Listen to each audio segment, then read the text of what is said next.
Hello, good more earnings partners.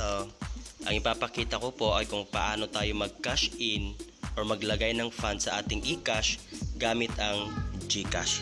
So of course, dapat naka-login tayo sa ating Unified Products and Services version 2.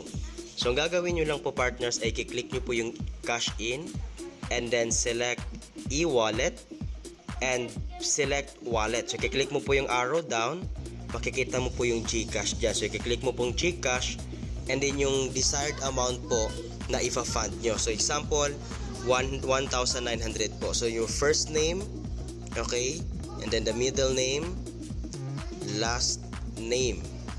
Okay, so dapat kompleto po yan. And then your transaction password. So nakikita nyo po yung hinihinging details and then click submit. So ang gagawin nyo lang po, hihintayin nyo lang at magpo-proceed na yan siya. So ayan, so nakikita nyo po partners, no? So ida-divert ka niya sa GCash mo. So ang charge ng 19 po is 62 pesos point 70. So andyan na rin po yung number ng GCash ko.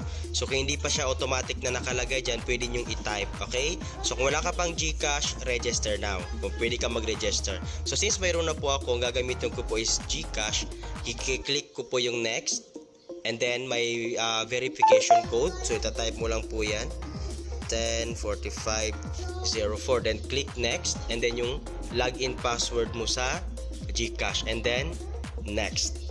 Okay, so maghintay ka lang po. So makikita mo andyan na. So mayroon na siyang receipt, no? May receipt na nakikita and then pay 1,962.70. So ipo-proceed mo lang yan. Yan, so napaka-amazing and napaka-generous ng ating president at ginawang mas madali sa atin ang pagpa-fund. So click proceed. Yan. Ganun siya kadali. Then makikita nyo po may reference number na siya. Yan, so maghintay lang po tayo partners since nagge-generate na po ang ating system. So no hassle na. Diba? Mas madali na po yung ating pagpa-fund and hintayin mo na lang po yan na mag-redirect po sa iyong apps or sa iyong system. Okay, so nakikita nyo dyan, meron na siyang reference number. So, ayun, hooray! Transaction completed. Wow, amazing. Sobrang dali lang po and of course, meron siyang charge normally, no? Meron 62.70. So I think that is 1 to 2% po na charge. Okay? So once again,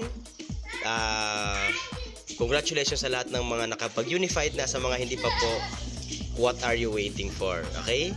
Good morning.